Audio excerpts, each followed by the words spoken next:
तो जोरदार स्वागत है आपका एक और वीडियो में ऑफ 20 डेज प्लेज।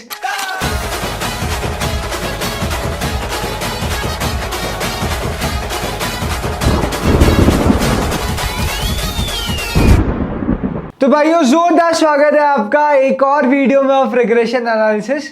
कुछ मिस कर रहे हो क्या तुम? मैं भी मिस कर रहा हूं मेरी टोपी को बहुत, लेकिन आज बिना टोपी के शुरू करते हैं। तो भाइयों अभी तक हम लोगों ने दोनों इक्वेशन बना ली, एक y1x बना ली, एक x1y बना ली। दोनों से हम लोगों ने आंसर्स निकाल कर भी देख लिए। प्रॉपर्टीज हम लोग डिस्कस कर रहे थे रिग्रेशन एनालिसिस की, और एक प्रॉपर्टी मैं ऑलरेडी बता चुका हूं कि रिग्रेशन लाइन इंटरसेक्ट करती है एक दूसरे को eight x bar comma y बार। अब शुरुआत करते हैं with the second property of regression analysis. तो देखो मैंने दूसरी प्रॉपर्टी लिख दी है, correlation coefficient is geometric mean of regression coefficient. यानी कि कोरिलेशन कोफिशिएंट और रिग्रेशन कोफिशिएंट के बीच में आपस में रिलेशनशिप है। रिलेशनशिप क्या है ध्यान से सुनना। Correlation coefficient is the geometric mean of regression coefficient. तो तीन बातें आई, कोरिलेशन कोफिशिएंट यानी कि R, ज्योमेट्रिक मीन यानी कि A इंटू बी का अंडर रूट, क्योंकि दो नंबर्स के बीच में ज्योमेट्रिक मीन क्या होता है, under root of A into B. लेकिन ज्योमेट्रिक मीन किसका चाहिए, रिग्रेशन कोफिशिएंट्स का। तीसरी चीज यानी कि जो फॉर्मूला बनने वाला है वो है R is equal to under root of BYX into BXY। तो चलो इसका एनालिसिस करते हैं। तो भैया प्रॉपर्टी कहती है कि R is equal to under root of BYX into BXY। Check करते हैं ये सही है या नहीं है। पहले इस्तेमाल करो फिर विश्वास करो। तो BYX का फॉर्मूला होता है R into sigma y upon में सिग्मा एक्स, और BXY का फॉर्मूला होता है R into sigma x upon में सिग्मा वाई। अगर मैं दोनों का मल्टीप्लीकेशन करता हूं BYX इंटू BXY, तो मेरे पास आएगा R सिग्मा वाई अपॉन में sigma x into R sigma x upon में सिग्मा वाई। यानी कि सिग्मा एक्स से sigma x cancel, sigma y से सिग्मा वाई कैंसिल। तो BYX इंटू BXY आएगा R स्क्वेयर। अगर मैं BYX इंटू BXY का अंडर रूट ले लूं तो मेरे पास आ जाएगा R, यानी कि कोरिलेशन कोफिशिएंट। तो हैंस प्रूव्ड। यही तो हमें बहुत अच्छा लगता है बोलना इन मैथमेटिक्स। जैसे अकाउंट्स और बैलेंस शीट मिलती है तो एक दिल से अलग ही खुशी होती है, ठीक उसी तरीके से मैच में जब लेफ्ट हैंड साइड बराबर हो जाता है राइट हैंड साइड के तो एक अलग ही खुशी का एहसास होता है। यहां पर ये प्रूव हो चुका है कि correlation coefficient is geometric mean of regression coefficients, यानी R is going to be under root of BYX into BXY। BYX का फॉर्मूला था R into sigma y upon में सिग्मा एक्स, BXY का फॉर्मूला था R into sigma x divided by sigma y. जब मैंने दोनों को मल्टीप्लाई किया तो मुझे मिला R स्क्वायर। अगर R स्क्वायर पे मैं अंडर रूट लगा दूं तो मुझे मिल जाएगा geometric mean of regression coefficients is equal to correlation coefficient. याद रखना रिग्रेशन कोफिशिएंट्स स्लोप को बोला जाता है, जो कि BYX और BXY है। तो दो स्लोप है, इन दोनों को ही रिग्रेशन कोफिशिएंट बोला जाता है। तो भाइयों अब बढ़ते हैं तीसरी प्रॉपर्टी ऑफ रिग्रेशन एनालिसिस की। तीसरी प्रॉपर्टी कहती है कि BYX और BXY का अगर तुम लोग मल्टीप्लिकेशन करते हो तो वो 1 से छोटा आना चाहिए। तो लिखो तीसरी प्रॉपर्टी। तो भाइयों तीसरी प्रॉपर्टी में मैंने लिख दी है the product of the regression coefficients should be less than equal to 1। यानी अगर तुम लोग कर रहे हो BYX इंटू BXY तो इसका आंसर 1 से छोटा या फिर बराबर होना चाहिए, लेस देन इक्वल टू 1 होना चाहिए प्रोडक्ट ऑफ रिग्रेशन कोफिशिएंट्स। कैसे डिस्कस करते हैं। देखो तुम लोगों को पता है कि BYX इंटू BXY का ज्योमेट्रिक मीन निकालता हूं तो वो आता है यार under root of BYX into BXY is equal to R। मुझे बताओ कि मेरा R कितना बड़ा हो सकता है। मेरा R क्या 600 हो सकता है, 700 हो सकता है, 2000 हो सकता है, 50 लाख हो सकता है। तुम लोग भी बोल रहे होंगे मैं कौन से नशे में हूं, कैसी बातें कर रहा हूं। R तो -1 से +1 के बीच में होता है, because correlation can never be more than 1 and cannot be less than -1। यानी कि under root BYX into BXY ये भी फॉल करेंगे बिटवीन -1 टू +1। यानी कि under root of b Y x into B x y का आंसर 1 से बड़ा नहीं आना चाहिए, बिकॉज आर भी 1 से छोटा ही होता है। अब अगर b Y x into B x y root should be less than equal to 1 होना चाहिए, तो मेरी बात ध्यान से सुनना, अगर मैं अंडर रूट 1.01 भी करता हूं तो भी मेरा आंसर 1 से ज्यादा ही आएगा। 1.01 का अगर मैं अंडर रूट करता हूं तो मेरे पास आंसर आएगा 1.004। यानी कि अगर रूट के अंदर मैंने 1 से बड़ा कोई भी नंबर लिया तो मेरा आंसर भी बाहर 1 से बड़ा ही आएगा, विच इज नॉट पॉसिबल, क्योंकि आर होता है under root of b Y x into B x y, यानी कि under root of b Y x into B x y को भी लेस देन इक्वल टू 1 ही होना पड़ेगा, क्योंकि कोरिलेशन भी 1 से छोटा या बराबर होता है। तो अंडर रूट में 1 से बड़ा नहीं आ सकता। अगर अंडर रूट में मैं 0.99999 भी लिखूंगा तो मेरा आंसर आएगा 1 से छोटा। यानी कि अंडर रूट में अगर 1 से बड़ा आया तो रूट के बाहर आंसर भी 1 से बड़ा आएगा, और अगर अंडर रूट में 1 से छोटा आया तो रूट के बाहर आंसर भी 1 से छोटा आएगा। It means B Y x into B x Y should be less than equal to 1। Done टना, यही तो प्रॉपर्टी है, property number 3 of regression analysis. The product of regression coefficients should be less than equal to 1। तो तीसरी property भी हम लोगों ने लिख दी भाइयों। सीधे चलते हैं चौथी प्रॉपर्टी के ऊपर। तो भाइयों चौथी प्रॉपर्टी बहुत आसान है, कहती है कि अगर एक रिग्रेशन कोफिशिएंट 1 से बड़ा है तो दूसरे को 1 से छोटा होना पड़ेगा। और बात तो बिल्कुल सही है, क्योंकि प्रॉपर्टी नंबर 3 बोलती है कि b Y x into B x y जब तुम लोग करते हो तो तुम्हारा प्रोडक्ट 1 से छोटा आना चाहिए या 1 के बराबर आना चाहिए। तो अगर एक कोफिशिएंट 1 से बड़ा है और दूसरा भी 1 से बड़ा हो गया तो दोनों का अगर मैं प्रोडक्ट करता हूं तो कोई पॉसिबिलिटी नहीं कि आंसर 1 से छोटा है। अरे अगर एक नंबर 1 से बड़ा है और दूसरा भी 1 से बड़ा है और दोनों का मैं मल्टीप्लाई कर रहा हूं तो आंसर भी तो 1 से बड़ा ही आएगा। ध्यान से देखना, अगर मैंने किया 2 इंटू 2 तो आंसर आएगा 4। It is more than 1 because दोनों ही नंबर 1 से बड़े हैं। अगर मैं करता हूं 3 इंटू 1/3 तो मेरा आंसर 1 आएगा। एक नंबर 1 से बड़ा है और एक नंबर 1 से छोटा है। अगर मैं करता हूं 1/3 इंटू 3 तो भी मेरा आंसर आएगा 1। एक नंबर 1 से छोटा है और एक नंबर 1 से बड़ा है। और अगर मैं करता हूं 1/3 इंटू 1/3 तो मेरा आंसर आएगा 1/9। यहां पे दोनों ही नंबर 1 से छोटे हैं, इसलिए आंसर भी 1 से कम आए हैं। तो रिग्रेशन कोफिशिएंट्स के साथ भी तो सेम कंडीशन है। अगर b Y x greater than equal to 1 है तो बी एक्स वाई को लेस देन इक्वल टू 1 होना ही पड़ेगा। अगर b Y x greater than 1 है तो बी एक्स वाई को लेस देन 1 होना ही पड़ेगा। अगर b Y x less than 1 है और b x y greater than 1 है तो भी चलेगा। अगर b Y x less than 1 है और बी एक्स वाई भी लेस देन 1 है तो भी चलेगा। लेकिन अगर b Y x greater than 1 है और बी एक्स वाई भी ग्रेटर देन 1 है तो ये वाला केस नहीं चलेगा भाइयों, क्योंकि अगर बी वाई एक्स और बी एक्स वाई दोनों ही 1 से बड़े हो गए तो उस केस में उनका प्रोडक्ट भी 1 से बड़ा आएगा। यानी कि मेरा geometric mean of regression coefficient भी 1 से बड़ा आएगा, जो कि पॉसिबल नहीं है, क्योंकि कोरिलेशन कोफिशिएंट हमेशा लाई करता है बिटवीन -1 टू +1। और कोरिलेशन कोफिशिएंट क्या होता है? Geometric mean of regression coefficients. तो भाइयों हमेशा याद रखना कि अगर एक रिग्रेशन कोफिशिएंट 1 से बड़ा है तो दूसरे को 1 से छोटा ही होना पड़ेगा। दोनों 1 से छोटे हो चलेगा, पर दोनों 1 से बड़े हो ये नहीं चल पाएगा। तो सीधे सीधे आ गई property number 4 of regression analysis. If one coefficient is greater than unity then other has to be less than unity. तो अब भाइयों लिखते हैं पांचवी प्रॉपर्टी, जो कि बहुत इंपॉर्टेंट प्रॉपर्टी है, बहुत कॉन्सेप्चुअल प्रॉपर्टी भी है, ध्यान से देखना।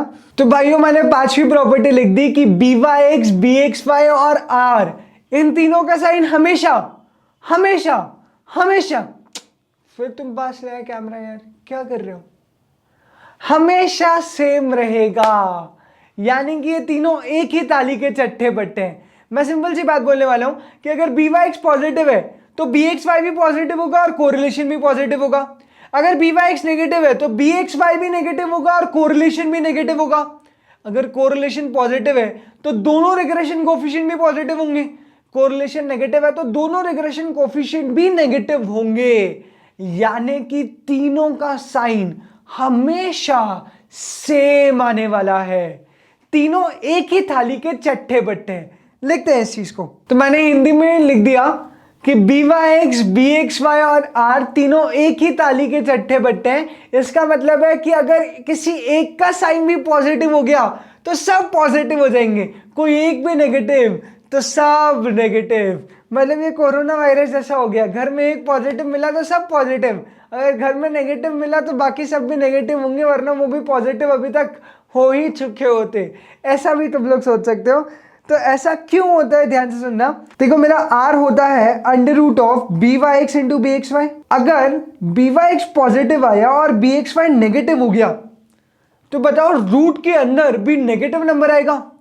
और अगर रूट के अंदर नेगेटिव आया मेरे भाई तो फिर तुम आंसर कैसे निकालोगे। तो अगर रूट के अंदर नेगेटिव आता है तो वो रियल नंबर नहीं होता, वो कॉम्प्लेक्स नंबर हो जाता है। It is not defined. Root के अंदर नेगेटिव नंबर डिफाइन नहीं होता, तो ऐसे तो तुम लोग R कभी निकाल ही नहीं पाओगे। तो इसलिए अगर BYX पॉजिटिव है तो BXY को भी पॉजिटिव ही होना पड़ेगा। अगर BYX नेगेटिव है तो BXY को भी, अगर BYX नेगेटिव है तो BXY को भी नेगेटिव होना पड़ेगा, क्योंकि अगर दोनों नेगेटिव नंबर एक दूसरे से मल्टीप्लाई होंगे तो रूट के अंदर पॉजिटिव आ जाएगा और आंसर भी बाहर पॉजिटिव निकलेगा। मगर समस्या यह है कि अगर BYX और BXY हमेशा सेम साइन के हैं तो उस केस में कोरिलेशन कभी नेगेटिव आ ही नहीं सकता। पर कोरिलेशन तो नेगेटिव भी होता है, तो इसलिए कोरिलेशन ने बोला सुनो भाइयों, BYX और BXY जिस साइन के तुम होगे उस साइन का मैं भी हो जाऊंगा। तो तुम नेगेटिव तो मैं भी नेगेटिव, तुम पॉजिटिव तो मैं भी पॉजिटिव। तो याद रखना पांचवी प्रॉपर्टी बहुत इंपॉर्टेंट, बहुत बेहतरीन, बहुत जबरदस्त। तो याद रखना पांचवी प्रॉपर्टी, BYX BXY और R ये तीनों एक ही थाली के चट्टे बट्टे, तीनों का साइन सेम होने वाला है। तो आओ एकदम फुर्ती में स्पीड के साथ कुछ क्वेश्चंस करते हैं। पहला क्वेश्चन आ रहा है आज का तुम्हारी स्क्रीन पर। तो भैया इस क्वेश्चन को देखो, BXY दे रखा है -1/8, R दे रखा है 1/2 और तुम्हें चाहिए BYX। तो सोचो यार, कोरिलेशन भी दे रखा है, रिग्रेशन कोफिशिएंट भी दे रखे हैं, इन दोनों को रिलेट कौन सी प्रॉपर्टी करती है? याद आएगा कि correlation coefficient is the geometric mean of regression coefficients, यानी कि मेरा R आने वाला है under root BYX into BXY। तो R की वैल्यू ऑलरेडी गिवन है 1/2। अब BYX है नहीं पता कितना है और BXY है -1/8। अब तुम्हें एक मजे की बात बताता हूं, इस क्वेश्चन का आंसर नहीं निकाला जा सकता, आंसर आएगा नन ऑफ दीज। अब तुम लोग बोलोगे आंसर कैसे नहीं निकाला जा सकता, दे तो रखा है कि R है 1/2, BYX निकालना है, BXY ऑलरेडी गिवन है, दोनों साइड स्क्वायरिंग कर लो और जो मिसिंग फिगर है उसकी वैल्यू निकाल लो। पर नालायकों ये बात भी ध्यान रखो कि BYX BXY और R ये तीनों एक ही थाली के चट्टे बट्टे हैं, यानी तीनों का साइन सेम होना चाहिए। यहां पे BXY दे रखा है नेगेटिव और R दे रखा है पॉजिटिव, ऐसा कैसे हो सकता है? This is wrong. तो बहुत सारे बच्चे इंस्टीट्यूट के फेर और जाल में आ गए और उन्होंने BYX की वैल्यू निकाल दी, पर वो नादान यही नहीं जानते थे कि साइन गलत है। BYX BXY और R तीनों एक ही साइन के होने चाहिए। तो चलो इस क्वेश्चन को मॉडिफाई कर दे, ये R को मैं कट करके सही करवा देता हूं -1/2। अब निकाल के दिखाओ BYX क्या होगा। तो चलो दोनों साइड स्क्वायरिंग कर दी, ये हो जाएगा 1/4, ये हो गया BYX इंटू -1/8, तो BYX आ जाएगा -2। तो BYX का आंसर आएगा भाइयों -2। याद रखना कि ऐसा क्वेश्चन इन द एग्जाम आ जाए तो चेक कर लेना कि R और BYX BXY इन तीनों का साइन सेम है या फिर नहीं है। तो चलो एक और क्वेश्चन करते हैं। अगला क्वेश्चन आ रहा है तुम्हारी स्क्रीन पर। तो देखो इस क्वेश्चन में x बार दे रखा है, सिग्मा x दे रखा है, y बार दे रखा है और सिग्मा y दे रखा है, और तुमसे पूछा है find regression coefficient of x on y if r is equal to 0.6। तो अगर regression coefficient of x on y निकालना है तो बी एक्स वाई का फॉर्मूला है r into sigma x divided by sigma y. तो आर कितना है 0.6, सिग्मा एक्स कितना दे रखा है 4.8 और सिग्मा वाई कितना है 9.6। तो मेरा जो फाइनल आंसर आएगा वो आएगा 4.8 डिवाइडेड बाई 9.6 इंटू 0.6, यानी कि आंसर आएगा 0.30। तो बी एक्स वाई का आंसर आ जाएगा 0.3। अगला क्वेश्चन करते हैं, बहुत आसान है, थियोरेटिकल क्वेश्चन है पर तुम्हें प्रॉपर्टी के बेस पे याद होना चाहिए। तो यहां दे रखा है कि X bar Y bar means है, sigma X sigma Y standard deviation है, B x Y regression coefficients है। ये सब तो पता ही नहीं था यार हमको, ये पहली बार पता चल रहा है, बहुत बढ़िया। फिर वो बोलते हैं the point of intersection of regression lines. सीधे ही पूछ लेते कि प्रॉपर्टी नंबर 1 है point of intersection of regression lines बोल रहे हैं। तो point of intersection of regression lines क्या होता है, एक्स बार कॉमा वाई बार। तो यहां पर सिंपल आंसर आ जाएगा मीन्स, यानी कि एक्स बार कॉमा वाई बार, ये पॉइंट ऑफ इंटरसेक्शन है ऑफ रिग्रेशन लाइंस। तो 5 प्रॉपर्टीज के बाद एक और प्रॉपर्टी हम लोग करते हैं, आज की अंतिम प्रॉपर्टी, लेकिन एग्जाम में सीधे सीधे 1 मार्क्स देकर जाती है। सिर्फ नाम याद रखना है इस प्रॉपर्टी के अंदर, regression lines are made using least square deviation method। लिख लो जल्दी से। तो भाइयों regression lines बनती है by least square deviation method। अब ये मेथड क्या होती है बहुत शॉर्ट में समझाता हूं, डिटेल में जाने की जरूरत नहीं है इस मेथड के लिए, डायग्राम के थ्रू इस मेथड का एनालिसिस करते हैं। तो भाइयों एक्स एक्सिस पे मैंने लिख दिया प्राइस ऑफ मिल्क और वाई एक्सिस पे लिख दिया मैंने प्राइस ऑफ बटर। मैं मार्केट में गया और मैंने मार्केट में चिल्ला चिल्ला कर चीख चीख कर पूछा कि बताओ प्राइस ऑफ बटर क्या है, अगर प्राइस ऑफ मिल्क 40 रुपए, अगर प्राइस ऑफ मिल्क 50 रुपए, अगर प्राइस ऑफ मिल्क 60 रुपए, अगर प्राइस ऑफ मिल्क 100 रुपए। ऐसे मैंने मिल्क के हजारों प्राइस लिख दिए और मैंने पूछा कि बताओ प्राइस ऑफ बटर क्या है। तो बहुत सारे पॉइंट्स मेरे पास हैं, पर मुझे तो एक लाइन की जरूरत थी, क्योंकि मुझे इस रिलेशनशिप को डिफाइन करना है in the equation of a straight line. तो मैंने जो लाइन ड्रॉ की वो इस बात को ध्यान में रख के ड्रॉ की कि हर एक पॉइंट की लाइन से डिस्टेंस का स्क्वायर का सम मिनिमम हो। फिर से बोलता हूं, हर एक पॉइंट की लाइन से डिस्टेंस का स्क्वायर का सम मिनिमम हो, यानी sum of D square should be minimum. यहां पे डी क्या है, डी इज द डिफरेंस और distance of a point from the line. तो समीशन ऑफ डी स्क्वायर हो जाएगा भाइयों मिनिमम। तो छठी प्रॉपर्टी पे रिग्रेशन के साथ हो गई खत्म। तो क्या क्या पढ़ा आज जल्दी से रिवाइज करते हैं। सबसे पहले हम लोगों ने पढ़ा प्रॉपर्टी नंबर 2 कि भाइयों कोरिलेशन कोफिशिएंट ज्योमेट्रिक मीन होता है ऑफ द रिग्रेशन कोफिशिएंट। फिर हम लोगों ने पढ़ी property number 3 product of regression coefficient should be less than equal to 1। फिर प्रॉपर्टी नंबर 3 अगर एक रिग्रेशन कोफिशिएंट 1 से बड़ा है तो दूसरे को 1 से छोटा होना ही पड़ेगा। और फिर आगे जाके हम लोगों ने देखा कि b Y x b x y और आर ये सब एक ही थाली के चट्टे बट्टे हैं। और फाइनली रिग्रेशन लाइंस बनती हैं using least square deviation method. तो ये सब हम लोगों ने डिस्कस किया। 2-3 प्रॉपर्टीज और बची हुई है, बार बार एग्जाम में क्वेश्चंस आए और आने वाली प्रॉपर्टीज इतनी आसान नहीं है, थोड़ी कॉम्प्लेक्स जरूर है, पर उसे भी हम लोग धाराशाही कर देंगे। पर इस वीडियो में नहीं लेंगे उन प्रॉपर्टीज को, उसको लेंगे इन द नेक्स्ट वीडियो। तब तक के लिए bye bye, take care and keep smiling.